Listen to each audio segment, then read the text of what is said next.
Hallo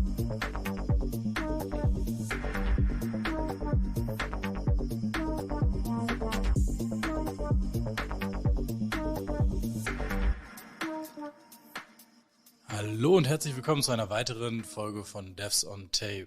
Heute in einer Episode mit einem besonderen Gast, den wir als absoluten Software-Superstar sehen. Er kommt aus Pforzheim, das am oberen Ende des schönen Schwarzwald liegt, und hat in den letzten 20 Jahren eine erfolgreiche Karriere als Softwareentwickler hingelegt. Angefangen als Fachinformatiker für Anwendungsentwicklung, hat er es mittlerweile bis hin zum Oracle Ace und Sim42-Mitglied geschafft. Aber das ist noch nicht alles. Als UTP-SQL-Maintainer hat unser Gast auch einen wichtigen Beitrag zur Oracle-Community geleistet. Darüber hinaus teilt er seine Expertise und Erfahrung auch noch mit anderen durch seinen Blog und diverse Fachartikel. Und als ob das nicht noch und direkt vermasselt, im ersten Mal mit Gastintro. Ich setze bei dem Satz einfach nochmal neu an. Als ob das nicht genug wäre, ist unser Gast auch noch ein gefragter Speaker, Keynote-Speaker und Workshop-Leiter. Seine Fähigkeiten, komplexe Themen auf vor allem unterhaltsame und verständliche Weise zu erklären, hat ihm den Ruf als lichtschwertertragender Plüschtier-Fan eingebracht. Die Passage übrigens kam ausschließlich von mir, den Ruf hast du nicht wirklich. Und als Gründungsmitglied von MASH, das ist Mentor and Speaker Hub, hat unser Gast auch noch aktiv dazu beigetragen, die nächste Generation von Experten in der Branche zu unterstützen und zu inspirieren. Kurz gesagt, wir haben heute einen absoluten Jedi-Meister der Softwareentwicklung zu Gast und wir können es kaum erwarten, mehr über seine Erfahrungen und Tipps zu hören. Möge die Macht mit uns sein, während wir in den tiefen Weiten des Software-Universums eintauchen. Hallo und guten Morgen, Samuel Nietzsche. Hallo. Hallo Kai. Hallo Caro. Ja, vielen lieben Dank, dass ich hier eingeladen bin. Und vielen Dank auch für dieses super nette Intro. Zum Glück könnt ihr mich nicht sehen, dass ich irgendwie rot werde oder so. Naja, wir können nicht sehen, zum Glück. Aber das macht überhaupt nichts. Das macht dich sympathisch, dass du jetzt hier vollkommen rot vor deinem Computer sitzt. Alles klar. Ja, wunderbar, dass du dabei bist. Schön, dass du zu uns gefunden hast oder wir dich auch in unseren Podcast mit einspannen dürfen. Wir haben eine ganze Latte Themen mit dir zu besprechen heute und möchten vielleicht als allererstes mal mit dem Thema anfangen, was auch in diesem Intro stattgefunden hat, und zwar mit dem Thema Open Source Maintainership. Also wir haben über OTP-SQL, wer in unserer Bubble unterwegs ist und wer auch häufiger den Podcast hört, schon häufiger mal mit den Themen zu tun, wo dieses Framework eine Rolle spielt, also in der Oracle-Datenbank natürlich. Und du bist Open Source Maintainer. Vielleicht kannst du uns mal ein bisschen erzählen, was da so alles dazugehört. Also das allererste, was ich da auf jeden Fall erwähnen muss, gerade auch im Zuge von UTP-SQL, ist, ich bin da nur ein kleineres Licht. Also den großen Batzen an Arbeit hat Jacek Gebal, der macht auch mit Abstand am meisten, der ist da seit Jahren sehr aktiv, fixt immer wieder, entwickelt immer weiter und so. Bei mir ist es im Moment so, dass ich mich etwas rausgenommen habe. Ich hoffe, dass das jetzt in nächster Zeit wieder so wird, dass ich ein bisschen aktiver sein kann. Aber die Sache mit Open Source Work ist halt immer, es ist Zeit, die man in seiner Freizeit macht. Also zumindest bei so kleinen Projekten, sage ich jetzt mal, wie UTP-SQL. Und da ist es natürlich in Konkurrenz mit ganz, ganz vielen anderen Dingen. Mit Familie, mit Computerspielen, mit mal was lesen. Und bei mir jetzt auch gerade in den letzten 2 Jahren ganz massiv in Konkurrenz zu solchen Dingen wie Vorträge vorbereiten, Fachartikel schreiben und so weiter. Und deshalb war das jetzt in den letzten 2 Jahren bei mir mehr so auf dem Regal. Und ich habe das geparkt und ich habe aber jetzt immer mehr Bock, auch wieder zurückzukommen und mal wieder ein bisschen was auch zum Spaß zu coden, ein bisschen neue Dinge auszuprobieren. Ne? Stichwort, ich mache ja das Command-Line-Interface und die Java-API hauptsächlich. Und da ist das große Stichwort GraalVM. Ne? Mal zu schauen, dass das CLI vielleicht nicht ein paar Sekunden braucht, bis die Java Virtual Machine geladen ist, sondern einfach im Millisekundenbereich startet. Das wäre auch schon mal ganz cool. Das klingt sehr interessant. Wann hast du denn angefangen damit, die jetzt gerade in dem Projekt mit Open Source oder vielleicht generell mit Open Source dazu beizutragen? Ich habe tatsächlich mit UTPL SQL angefangen im Open-Source-Bereich. Und das war 2017.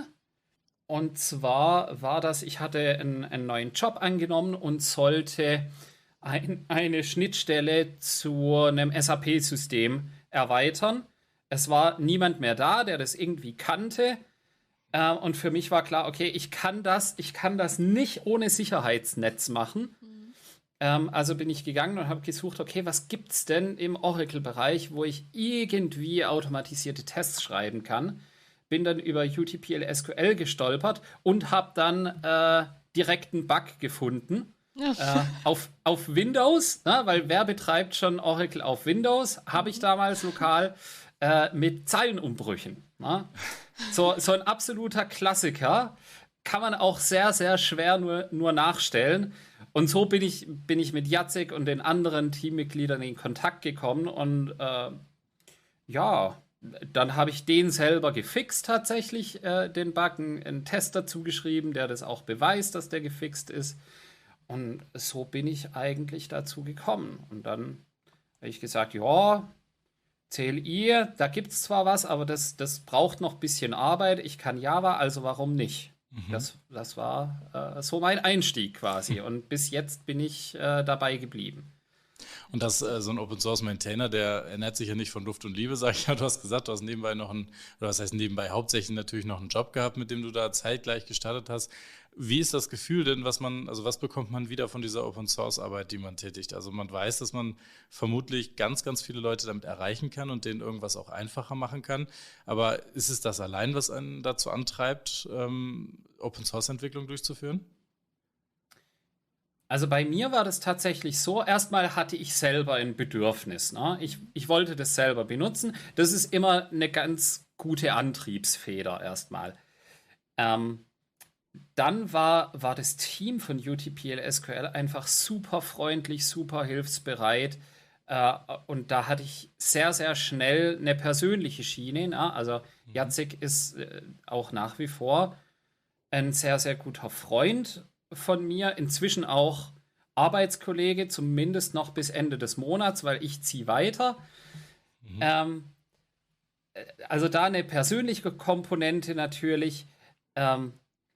Und was so motivationsmäßig eigentlich immer ein Highlight war, wenn tatsächlich mal jemand von den Usern sich die Zeit genommen hat und gesagt hat, hey, klasse Sache, wir benutzen das da und da oder wir benutzen das dafür und das bringt uns echt was.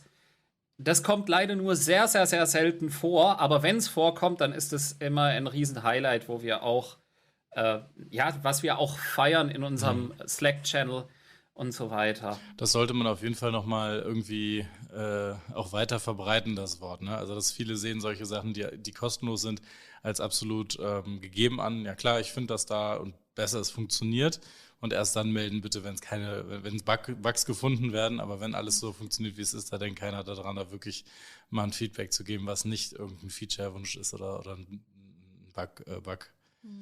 Bugmeldung, ja. Genau. An der Stelle dann auch einmal ein Shoutout an euch da draußen, wenn ihr das benutzt, dann ja, dann lasst mal ein paar nette Zeilen da, ne? Ja, finde ich nämlich auch. Also ich selber höre das überall bei vielen, vielen Kunden, die das einsetzen und auch fest in ihre Pipelines eingebunden haben. Ich bin mir ziemlich sicher, dass keiner von denen sich mal bisher mit einem netten Wort an euch gerichtet hat, außer jetzt mal in der persönlichen, wenn man Kontakt hatte irgendwie, wenn man sich getroffen hat.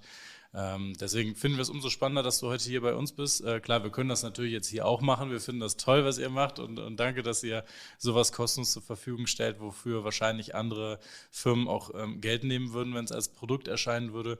Dass das weiterhin, dass du jetzt seit 5 Jahren und 10 Monaten dabei bist, das ist halt einfach schon mal eine lange Zeit. Auch wenn du sagst, dass es zwischendurch so aufs Regal kommt. Ich glaube, das kennen wir auch alle, dass wir gerade die Dinge, die nicht mit zu unserem täglichen Job gehören, dass wir da Prioritäten setzen müssen und dass die halt weiter weg sind. Welche Metapher man dafür jetzt auch immer nimmt. Wir sind nicht in der Lage, das mit der gleichen Priorität zu behandeln wie unser täglich Job, der unser Leben finanziert. Von daher, 5 Jahre, 10 Monate dabei. Du sagst oder du kündigst ganz groß an, dass du jetzt wieder zurück ins Game kommst. Hat vielleicht was auch mit deinem Jobwechsel, den du gerade erwähnt hast, zu tun. Man sieht es ja ganz klar, der Start von der Open Source Maintainer Rolle hat stattgefunden, als du den neuen Job angetreten hast. Das heißt, jetzt mit einem weiteren neuen Job können wir jetzt wieder Großes erwarten? Ja, mal sehen. Mal sehen. Es ist auf jeden Fall sehr, sehr viel Änderung für mich, weil ich tatsächlich nach 20 Jahren als Entwickler ins Consulting gehe und zwar mehr in die Testing-Schiene, also Quality Engineering Consulting. Und das ist unglaublich spannend für mich, weil ich mir das auch jahrelang nie vorstellen konnte. Das ist eine der ganz, ganz wenigen positiven Dinge, die ich Corona abgewinnen kann. Inzwischen ist es kein Problem mehr, irgendwo als Consultant zu arbeiten, und zwar komplett remote. Und von daher bin ich sehr gespannt. Ich weiß noch nicht genau, was mich erwartet, aber es wird auf jeden Fall cool. Ich wollte dich gerade mal darum bitten, dass du mal erklärst, was du so vorher als tagtägliche Arbeit gemacht hast und was du zukünftig machen würdest. Wenn du jetzt sagst, du hast keine Ahnung, was dich erwartet, wird das natürlich ein Blick in die Glaskugel. Aber vielleicht kannst du es ja versuchen. Was machst du jetzt Tag für Tag und was erwartest du jetzt von der neuen Stelle, was du von Tag zu Tag machst?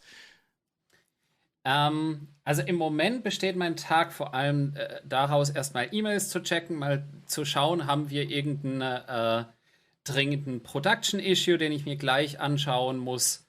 Dann ist es sehr viel Organisieren von Aufgaben, Kategorisieren, Beschreiben, sehr viel Kundenkontakt auch. Und wenn es ein guter Tag ist, dann komme ich auch ein bisschen zum Coden. Also selber irgendwelche Dinge umsetzen. Wenn nicht, dann nimmt das Organisatorische doch mehr Zeit ein. Wenn Entwicklung, dann eigentlich fast ausschließlich in PLSQL, direkt auf der Datenbank. Und das sind auch so ein bisschen die Dinge, die ich ganz gerne ändern möchte. In Zukunft hoffe ich, dass ich wesentlich weniger von den Organisationsaufgaben übernehmen muss und mich mehr auf andere Dinge konzentrieren. Ansonsten ist es aber tatsächlich ein Überraschungspaket. Ich weiß noch nicht, welcher Kunde. Ich weiß nicht so ganz genau, was ich tun werde, aber es wird wahrscheinlich irgendwas mit Code und Softwarequalität zu tun haben. Es wird wahrscheinlich was damit zu tun haben, was ich sowieso gerne mache, nämlich über Dinge sprechen, die meine Erfahrungen sind, zu schauen, was sind existierende Dinge, Prozesse, Software, die man verbessern kann. Das, was mich eigentlich auch antreibt und was mir schon immer sehr viel Spaß gemacht hat. Jetzt schauen wir mal, ob das als Hauptberuf auch funktioniert. Ja, jetzt hast du gerade nochmal die Kurve gekratzt, weil es hatte mich jetzt echt schon was verwundert, dass du gesagt hattest, dass du eher in das Organisatorische und in die Verwaltung und so weiter von diesen Fehlern und Problemen und der Qualität eingehst und gar nicht mehr so viel codest. Da habe ich mir gedacht, das klingt jetzt für so einen eingefleischten Entwickler, als den wir dich jetzt hier auch gerade eben angekündigt haben, als Coding Superstar oder wie war der Wortlaut noch gleich, dass es dann ein bisschen zu kurz kommt mit dem Coding. Aber dann hast du es zum Glück nochmal richtig gestellt, dass du ja dann hoffentlich auch schnellstmöglich wieder tief in die Entwicklung reinkommen kannst. Ja, genau. Ich verlange mehr Code. Ja, dann sind wir ja schon direkt beim nächsten Thema, finde ich super. Und zwar haben wir uns aufgeschrieben, dass du ja ganz groß im sogenannten Edutainment bist. Wir haben jetzt hier gerade schon mal eine Facette von dem gehört, was du dir auch sehr gerne zunutze machst, wenn du deine Vorträge machst. Ich selber muss sagen, ich habe erst einen live sehen dürfen. Ich weiß jetzt nicht, in welcher Rolle deine ganzen Charaktere und vielleicht auch Persönlichkeiten, die du so mitbringst. Vielleicht kannst du sie uns ja einfach mal vorstellen und sagen, was die denn so machen, wo die unterwegs sind und was eigentlich der Sinn dahinter ist, Vorträge mal nicht einfach plump mit weißen Folien zu machen, sondern so, wie du sie halt machst. Ja, ihr könnt mich jetzt nicht sehen, aber ich bin A3LPC. Und ich bin eigentlich der Hauptspeaker von uns zwei und Samuel darf als ab und zu ein bisschen wegkommen an der Stelle. Ich bin ein Sith-Alpaka, mehr so ein Manager-Typ und ich mache mich eigentlich auch richtig gut auf der Bühne. Ja, das ist jetzt alles sehr spontan und nicht vorbereitet. Ganz anders übrigens als bei einen Vorträgen. Aber das war gerade A3LPC, mein erster Charakter, den ich tatsächlich auch mit auf die Bühne genommen habe. Weil die Sache ist die, es gibt ganz, ganz viele Vorträge, Da ist der Content super, da ist die Information super. Aber wenn man da jetzt nicht hundertprozentig in dem Content drin ist, dann wird es schnell ein bisschen schwerfällig. Ja, und dann ist das Publikum auch relativ schwierig zu erreichen. Und ich bin ja in einer Situation, ich bin teilweise in der Oracle-Community, ich bin teilweise in der Entwickler-Community, ich bin teilweise in der Tester-Community.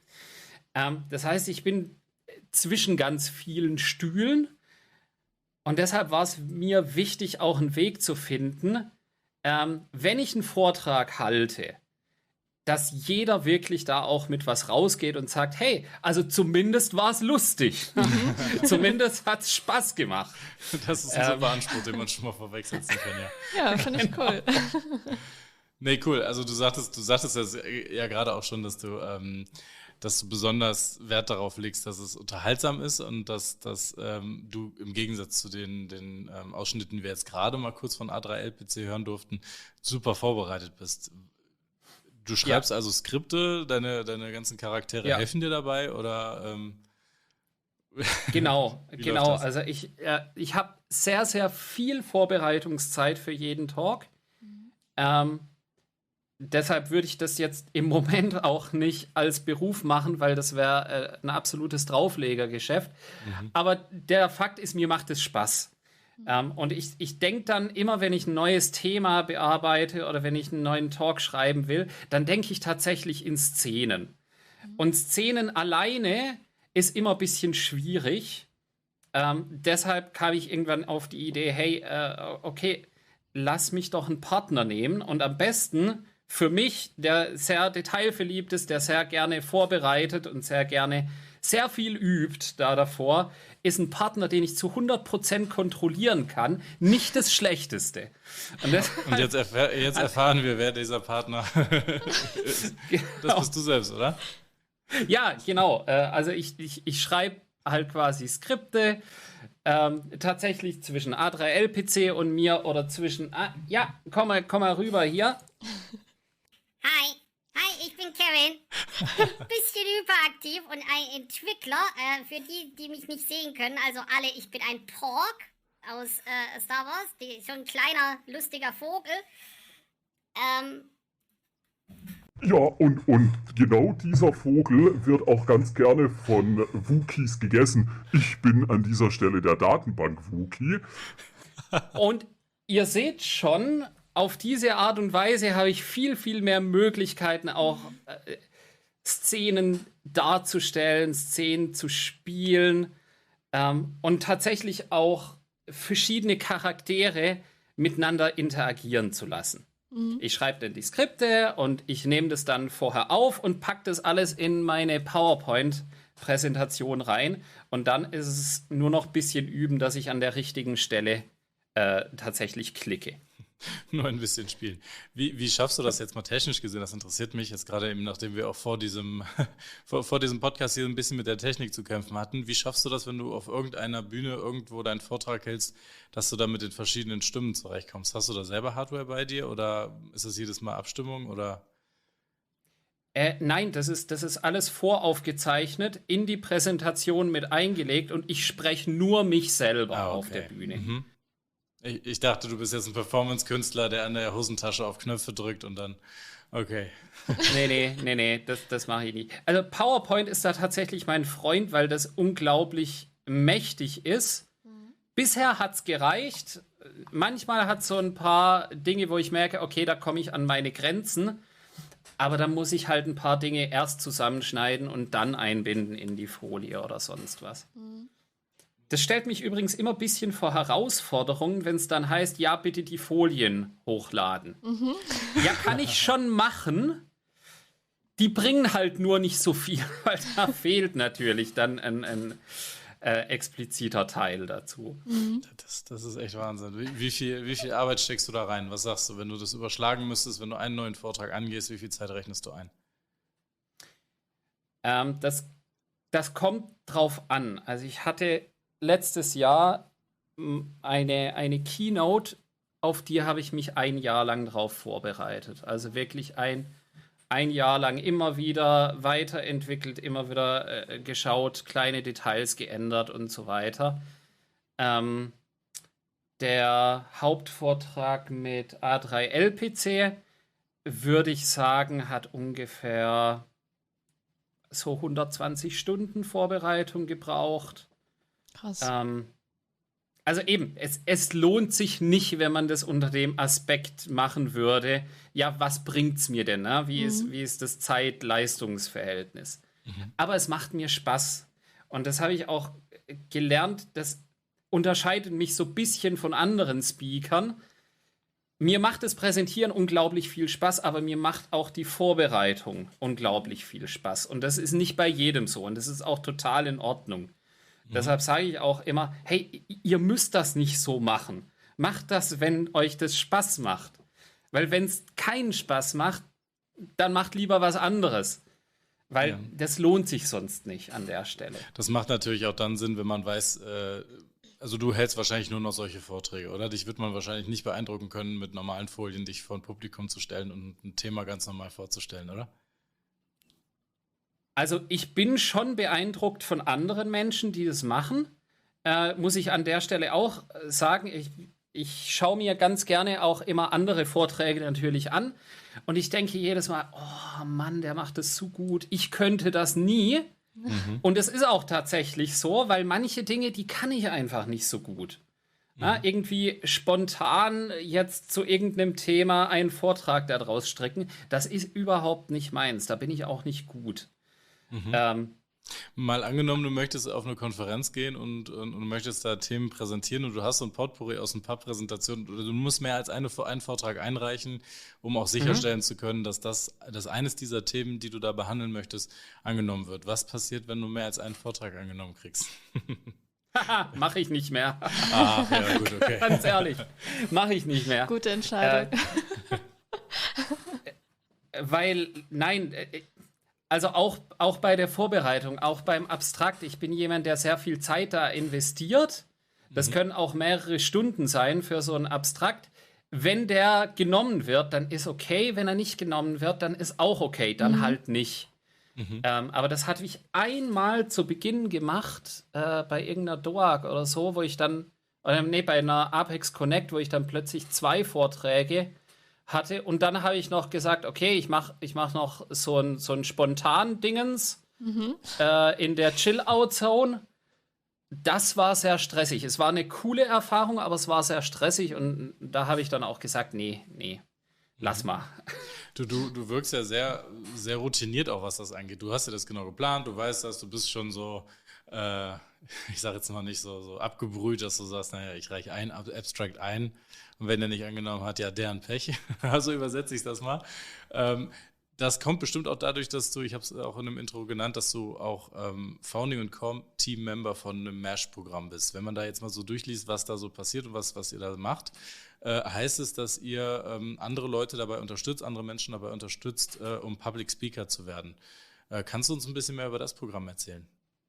Ja, sehr gerne. Und zwar ist es eine Initiative von mehreren Leuten aus der Oracle-Community, ne? Neil Chandler, Kim, Mirella, Eric und Liron.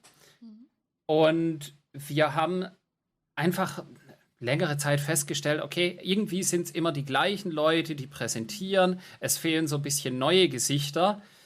Und sind dann auf die Idee gekommen, hey, das ist gar nicht so einfach, wenn man anfangen will. Da gibt es so viele unglaublich große Hürden.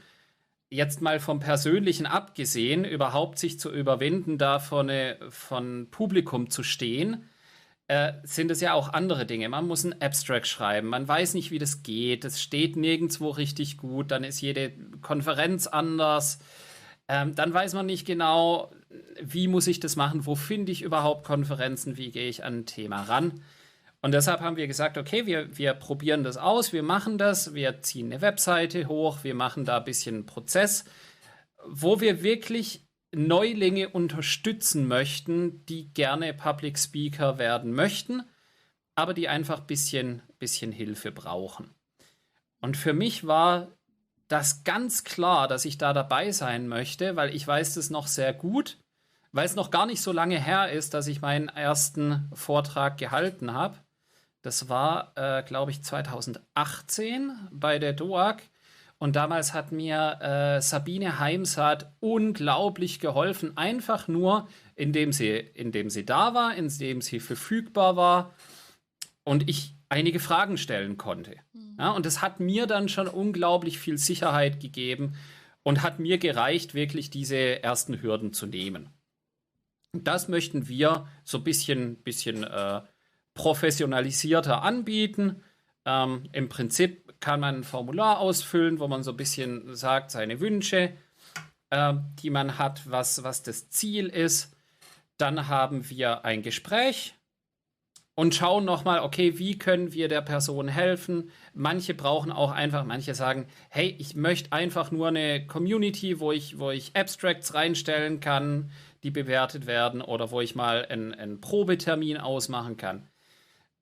Andere wollen tatsächlich 1:1 Mentoring und dann bieten wir das an. Im Rahmen der Möglichkeiten, im Rahmen der Zeit der verschiedenen Leute. Wie könnten wir jetzt euch erreichen? Also wir packen natürlich alles an Material in die Shownotes für diejenigen, die den Podcast jetzt gerade beim Autofahren oder Fahrradfahren oder Joggen hören. Wie man euch erreichen kann, vielleicht kannst du das auch nochmal so jetzt auf der Tonspur sagen. Gibt es da eine Internetadresse oder gibt es da eine E-Mail-Adresse, wo wir uns melden können? Ja, genau. Es gibt eine Internetadresse, das ist meshprogram.wordpress.com. Da findet ihr unsere Webseite und da gibt es dann Link zum Anmeldeformular. Ha, jetzt kriege ich es hin. Da gibt es auch nochmal aufgeschrieben, was ist so das, wo wir helfen können. Wir haben so einen 10-Punkte-Plan, ne? Wirklich von Finden der Ideen über Abstract schreiben, über Präsentation erstellen bis hin zu wir proben wirklich für den Auftritt. Ich finde immer also um noch einmal ganz kurz auf das Thema vorher zurückzukommen, ich finde das auch immer ganz interessant, wie sich die Leute so entwickeln.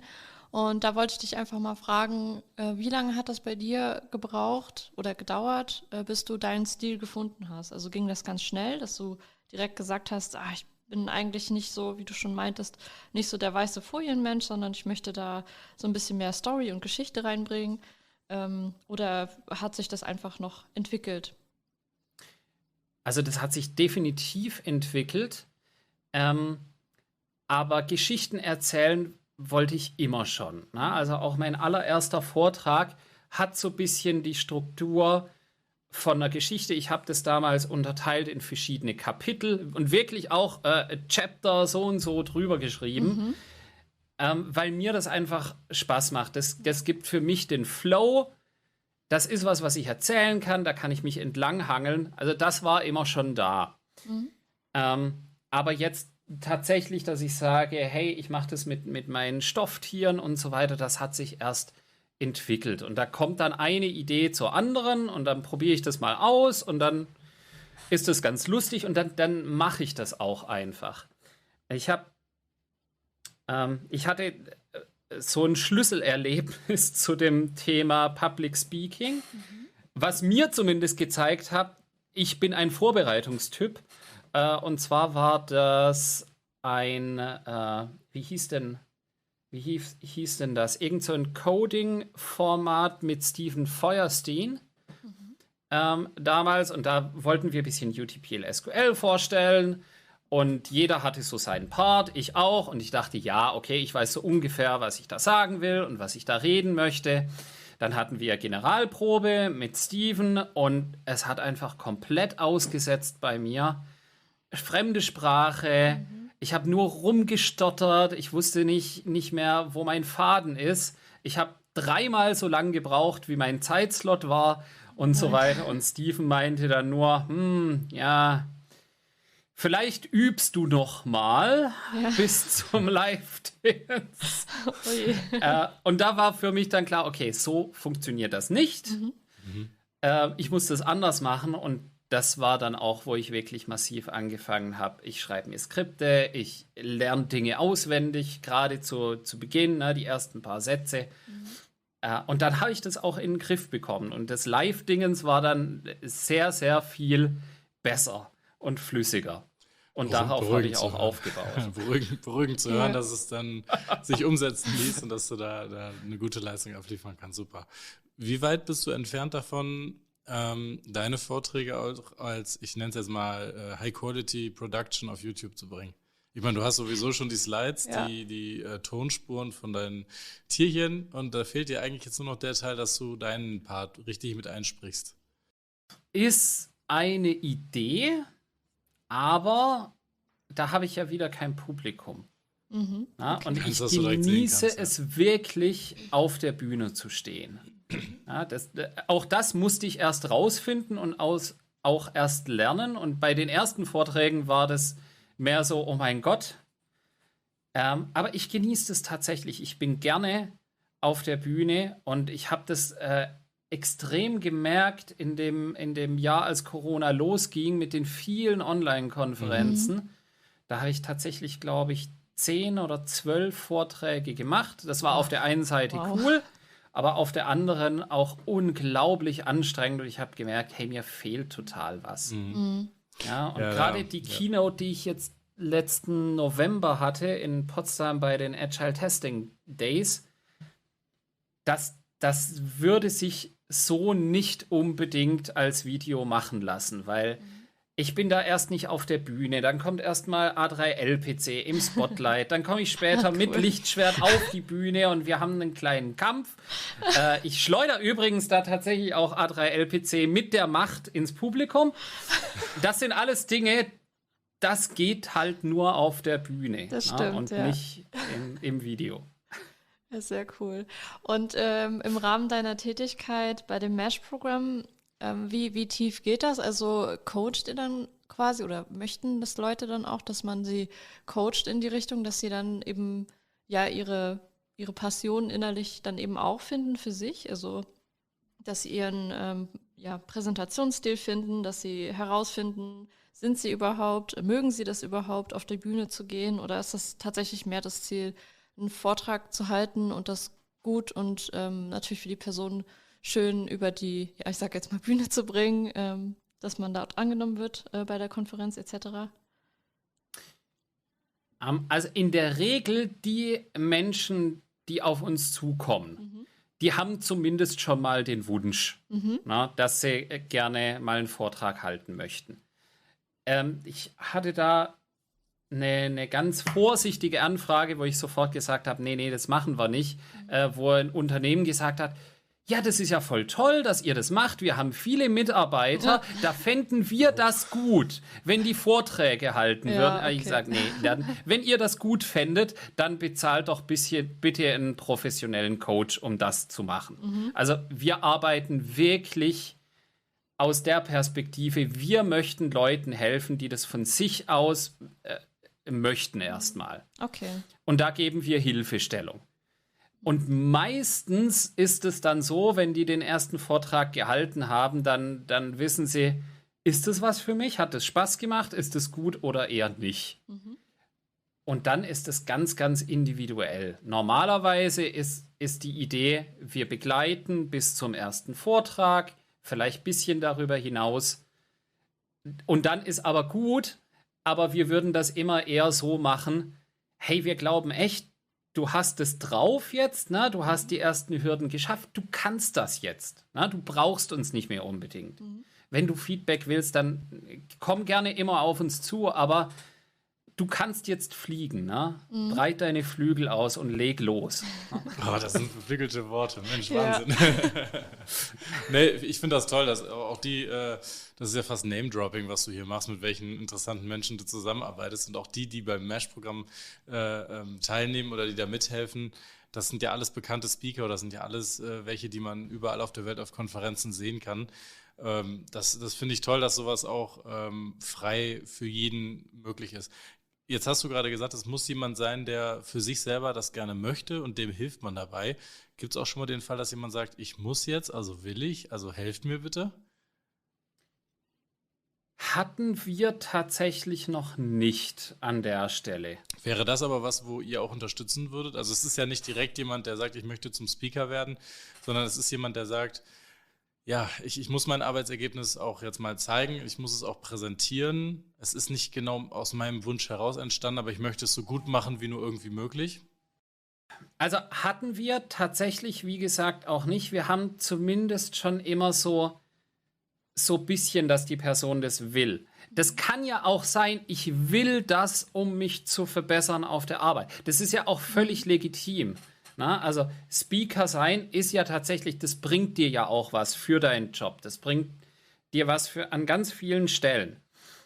Aber was wir noch nie hatten und was wir, glaube ich, auch nicht akzeptieren würden, ist, wenn das jemand eigentlich nicht will und sagt, ja, aber mein Arbeitgeber will, dass ich das tue. Das ist in Ordnung. Ein Arbeitgeber darf das auch wollen. Und dann kann der Arbeitgeber bitte Geld in die Hand nehmen und einen professionellen Coach dafür anheuern. Na? Ja. Aber das Mesh-Programm ist ein Community-Programm für die Community. Und da achten wir schon auch drauf, dass nicht irgendwelche Unternehmen aus der Community Profit schlagen. Dann sollen die das doch bitte anders machen. Ja, aber schön, dass ihr das anbietet. Ja, halt jedem, der dann da Interesse hat. Ich denke da auch immer so ein bisschen an meine Anfangszeit zurück, wo ich dann auch einfach gerne einen Vortrag halten wollte, weil ich auch gerne das Wissen teile und das war doch nicht so einfach. Ja, zu dir, Caro, kann ich sagen, du warst eine der Personen, die mir das sehr einfach gemacht hat, in die Apex-Community reinzukommen. Einfach durch deine offene Art. Ich weiß das noch genau auf meiner ersten Apex Connect, wo du gleich sehr herzlich und lustig warst. Und ich glaube, wir hatten darüber diskutiert, wie eigentlich Schlümpfe entstehen tatsächlich damals. Und das ist unglaublich wertvoll für Newcomer, wenn es einfach solche Personen gibt, die auch solche durchaus berechtigten und schwerwiegenden Fragen stellen. Ich sehe schon mal einen Vortrag von euch beiden zusammen in einem absolut blauen Outfit. Also das möchte ich mal als weitere Szenerie mal gerne sehen. Darf ich mir das wünschen fürs nächste Jahr? Setzt uns keine Flöhe in die Ohren. Moment, November auf der DOAG in Nürnberg. Da könnte ich euch beide doch mal so erwarten, oder? Sind da noch Kapazitäten frei? Ich mach so Zeug. Ich bin auf der DOAG auch schon in Sith-Robe rumgelaufen. Manche Leute haben ein bisschen komisch geguckt, aber das war in Ordnung. Ja, eine Sith, das schneiden wir raus. Wir machen das jetzt hier praktisch richtig rein. So eine Robe, die sieht mit Sicherheit auf so einer Konferenz viel majestätischer und viel wichtiger aus. Aber wenn ihr beide da komplett blau rumlauft mit, ich weiß nicht, rotem Hut, weißem Hut, ich weiß nicht. Also, wie gesagt, ich bin dabei. Ja, ich schaue mir das gerne an. Ich laufe mit der Kamera mit, damit auch alle Leute das sehen können. Und wenn ihr eine Story dafür braucht, ich schreibe da auch gerne mit. Das ist, dann machen wir jetzt den virtuellen Handshake hier im November. Alles klar. Wir haben es jetzt auf Record. Das ist alles in Ordnung. Ja, kann ich so aber nicht zusagen. Weil, ganz wichtiger Punkt, ne? Weil ihr wollt ja auch immer über so ein bisschen persönliche Dinge sprechen. Und das ist ein gutes ein guter Stichpunkt, weil dieses Jahr werde ich auf keine weiteren Konferenzen einreichen, weil ich schon voll bin. Was heißt voll? Ich habe mit meiner Familie auch ein Commitment getroffen. Ich bin nur auf 2 Konferenzen pro Jahr, die eine Übernachtung erfordern. Ja, und ich finde es sehr, sehr wichtig, auch anderen weiterzugeben, hey, das ist in Ordnung. Man darf das auch so machen und man kann das auch so machen, weil zumindest mir ging das so, man sieht dann Leute wie Jim oder weiß nicht wer, die auf 15, 20 Konferenzen pro Jahr sind. Ja. Und man denkt, hey, ich kann das nicht leisten, ich will das auch gar nicht leisten. Wie kann ich jemals zu einem guten Speaker werden? Und es geht auch. Na? Es geht auch dann, wenn man harte Grenzen hat und die auch durchlegt. Ja, das finde ich an der Stelle einfach wichtig, das auch weiterzugeben. Ich habe auch gerade so zu Kai rübergeguckt, weil Kai ist für mich genauso eine Person.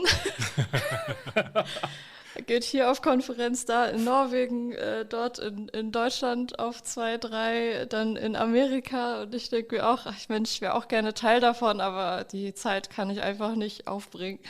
Ja, Gut, das wirkt vielleicht ganz viel, wo man so hingeht oder was man auch macht, aber im Endeffekt, klar, das ist ein Commitment, was man zu Hause machen muss, das was man natürlich klären muss in seinem privaten Umfeld. Ich habe eine Frau und eine kleine Tochter und das ist klar, dass wenn die beiden alleine zu Hause sind und ich bin dann unterwegs und vielleicht sogar auch in einer anderen Zeitzone unterwegs, das muss man gut abwägen. Und wenn der Familienurlaub sich bereits ein Jahr im Vorfeld schon nicht zu einem gewissen Zeitpunkt machen ließe, weil eine Konferenz da sein könnte, dann ist das definitiv etwas, was man vorher gut absprechen muss und auch Kompromisse eingehen muss. Und ja, ich kann das absolut verstehen, dass du für dich ein Limit gesetzt hast und gesagt hast, wenn ich irgendwo übernachten muss, dann bin ich weg von zu Hause. Und ich habe für mich den Kompromiss gefunden, wenn es möglich ist, oder was heißt für mich oder für mich und meine Familie den Kompromiss gefunden, dass wenn es denn möglich ist, dann nehme ich die beiden auch mit. Weil es gibt eine schöne Möglichkeit, jetzt, Caro, du hast es gerade angesprochen, in Oslo wäre es eine Möglichkeit gewesen, jetzt ist meine Frau auch berufstätig, das ist natürlich dann auch nicht immer so einfach, das alles unter einen Hut zu bringen, aber wenn es ein kurzer Trip nach Berlin ist oder wenn es jetzt mal in Wien waren wir auch und da habe ich die beiden auch mitgenommen, die haben wunderbare Zeit in der Stadt verbracht, die haben einen Kurzurlaub gemacht, natürlich leider dann ohne mich für die Stunden, an denen die Konferenz oder die Arbeit dann letztendlich ist. Aber die Abende und auch gemeinsam abends im Hotelbett schlafen mit allen dreien, das ist halt einfach schön und darauf möchte man auch nicht verzichten. Aber wenn es nicht anders geht, dann es gab auch mal Zeiten, wo wesentlich mehr war, wo man praktisch wirklich fast nur unterwegs war, da war vielleicht das Kind noch nicht da. Aber ich finde das gut, dass du für dich sagst, 2 Konferenzen pro Jahr, wo man übernachtet, auch unabhängig wie lange das ist. Ich meine, man kann ja auch auf eine Konferenz fahren, nur um seinen Vortrag zu halten. Aber auch da will man natürlich nicht einen Tag unterwegs sein, einen Vortrag halten und den Rest des Tages auch wieder unterwegs sein. Das übersteigt dann so ein bisschen das. Und Pforzheim ist jetzt nicht gerade das Zentrum aller Konferenzen, so wenn ich das so richtig verorte im Kopf. Ja, das ist, kommt dazu, leider. Ja, dann ab nach NRW ziehen und da in dem Umfeld wird man mit Sicherheit viele Konferenzen besuchen können. Ja. Nee, aber Nein. gut, 2 Konferenzen und dann so eine lange Vorbereitungszeit, das wäre jetzt auch noch eine Frage gewesen. Du machst ja da eine Riesenarbeit mit diesen Vorträgen, bereitest das immer ganz groß mit Tonaufnahmen und Folien vor. YouTube-Videos kommen für dich noch nicht so richtig in Frage, weil du das Publikum dabei nicht hast. Dann findest du, das ist der Vorbereitungszeit gerecht, wenn du diesen Vortrag dann vielleicht echt nur maximal 2-mal hältst? Da mir das Spaß macht, das Vorbereiten, das Üben, auch vor Testpublikum oder sonst was, funktioniert es zumindest im Moment für mich. Und dann habe ich ja auch die Möglichkeit, ne, von Local Meetups und die freuen sich tatsächlich auch, wenn die dann, ich sag mal jetzt, ohne jetzt irgendwie überheblich klingen zu wollen, wenn die so einen gepolischten High-End-Vortrag bekommen, dann freuen die sich auch an der Stelle. Und für mich ist es erstmal egal, ob ich vor 600 Leuten oder vor 12 das mache. Ich habe trotzdem meinen Spaß an der Stelle. Von daher, das funktioniert im Moment ganz gut. Ich versuche jetzt tatsächlich gerade mit meiner Keynote Konferenzen zu finden, die vielleicht einfach in Tagesreisenähe sind. Gibt es ja durchaus auch. Und dann würde ich das tatsächlich an der Stelle so machen, hey, morgens hin, dann Vortrag und abends wieder zurück. Ja, klingt absolut spannend. Ich meine, da haben Caro und ich wahrscheinlich ein etwas einfacheres Leben, weil wir hier in Hamburg natürlich diverse Sachen auch haben, aber auch Meetups natürlich klar. und auch die Anbindung an alle Großstädte von Deutschland, das lässt sich teilweise auch echt gut unterbringen. Ja, viel Erfolg dabei, dass du diese Themen da auch platzieren kannst und dass du deine Vorträge da auch in Tagestrips machen kannst. Ich habe es einmal gemacht tatsächlich, dass ich, und das möchte ich eigentlich hintergrundtechnisch zur Umweltfreundlichkeit nicht unbedingt droppen, aber ich bin auch mal für einen einzigen Vortrag nach Nürnberg geflogen. Das das will ich nicht wieder machen, weil erstens natürlich fliegt man innerdeutschland meiner Meinung nach sowieso nicht. Und zweitens, das waren wirklich 1,5 Stunden, die ich da war. Das war eine Doppelsession mit dem Carsten Zarski zusammen. Und das war nur mit dem Rucksack in den Flieger rein, hingefahren, mit dem Taxi ausgestiegen, kurz Lage irgendwie orientiert. Wo bin ich? Wie sieht's aus? Das dann gemacht und dann quasi im Nachgang noch eine Tasse Kaffee getrunken und wieder zurück in den Flieger. Das kann ich dir auch nicht empfehlen. Also selbst wenn man das in Betracht zieht, dass man selbst weitere Strecken dann zurücklegt und dann aufs Flugzeug zurückgreifen möchte, weil es halt einfach dann auch in einem Tagestrip geht, auch durch Deutschland zu kommen. Aber das ist vom Stress, vom Aufwand und das alles und natürlich auch rein ökologisch nicht sinnvoll. Ne? Ja. Da bin ich tatsächlich auch sehr eng. Ich fliege nicht für einen Vortrag. Das ist einfach auch so eine Grenze, die im Moment für mich so ist. Was natürlich dann auch bedeutet, es scheiden viele Dinge aus, aber ich kann mich nicht dazu bringen, im Moment zu sagen, hey, nur weil ich so einen Vortrag halten möchte, soll ich ein Flugzeug besteigen. Nee, im Moment nicht. Das kann sich ändern. Ich mache da auch niemandem einen Vorwurf, der das anders sieht. Aber das möchte ich einfach nur auch ganz klar sagen. Für mich ist das eine weitere Grenze, wo ich einfach sage, nein. Und natürlich hat das Auswirkungen auf die Möglichkeiten, die man hat. Vielleicht ist es auch deshalb ein Stück weit so, dass ich ganz viel Vorbereitung in die Vorträge fließen lasse, weil ich immer so ein bisschen in dem Mindset bin, ich habe nicht so viele Möglichkeiten. Die paar, die ich habe, die müssen richtig knallen. Ja, absolut. Kann ich total nachvollziehen. Ich meine, man muss es auch, und das ist meine Sicht auf die Dinge, sowas, wie ich gerade beschrieben habe, muss absolut nicht sein. Das kann man dann auch sausen lassen und das macht man dann auch einfach nicht. Es gibt Orte, wo man gerne hin möchte, um das auch zu machen, um auch den Communities was mitzugeben, weil die haben vielleicht dann in ihrem engeren Umfeld nicht so viele, die diese Themen bearbeiten und dann tut man dem Ganzen auch wirklich was Gutes, indem man hinfliegt.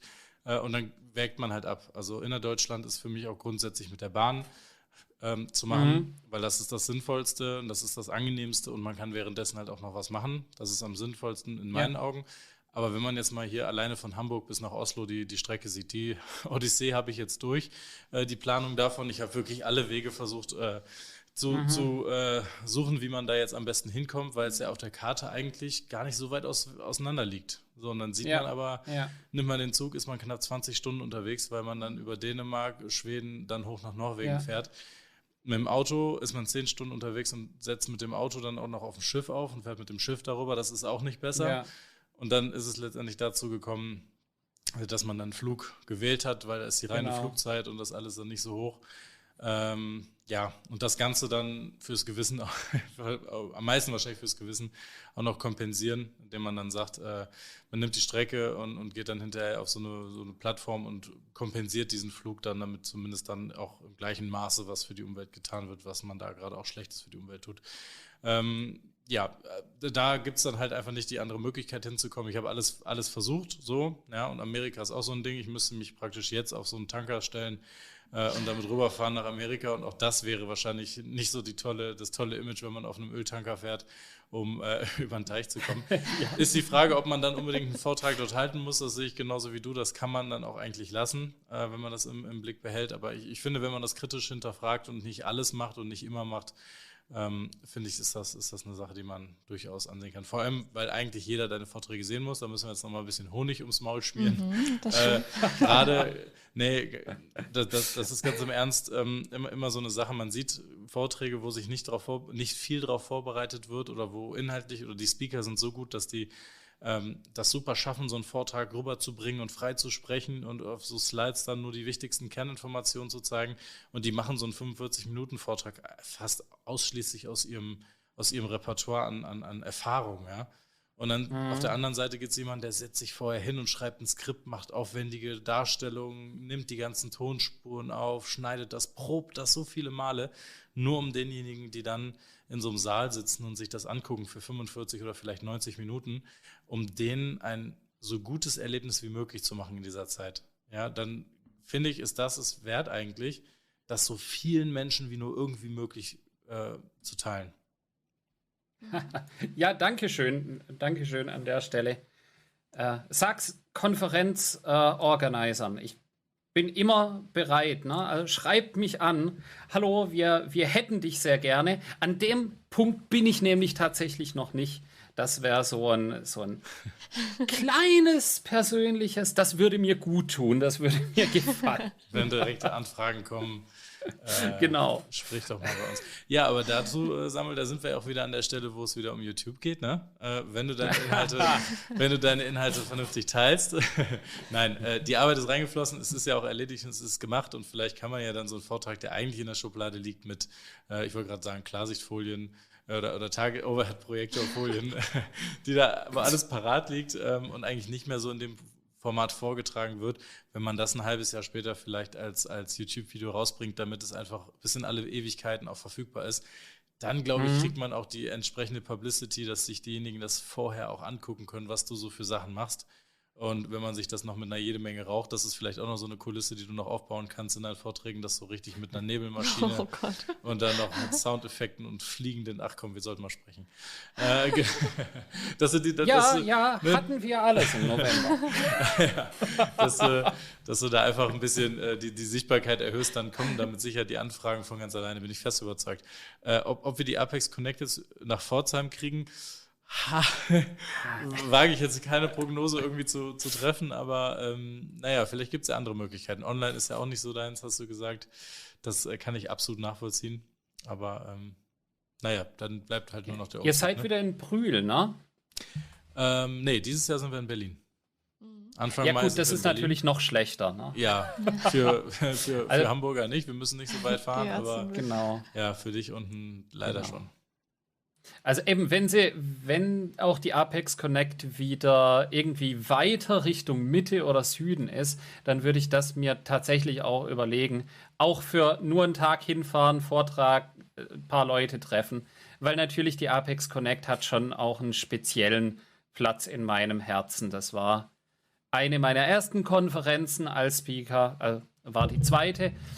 War eine wohltuende Alternative zur DOAG, und ich möchte jetzt nichts Schlechtes über die DOAG sagen, aber als Neuling-Speaker ist das schon nicht ganz so einfach, sich da zu bewegen und da reinzukommen.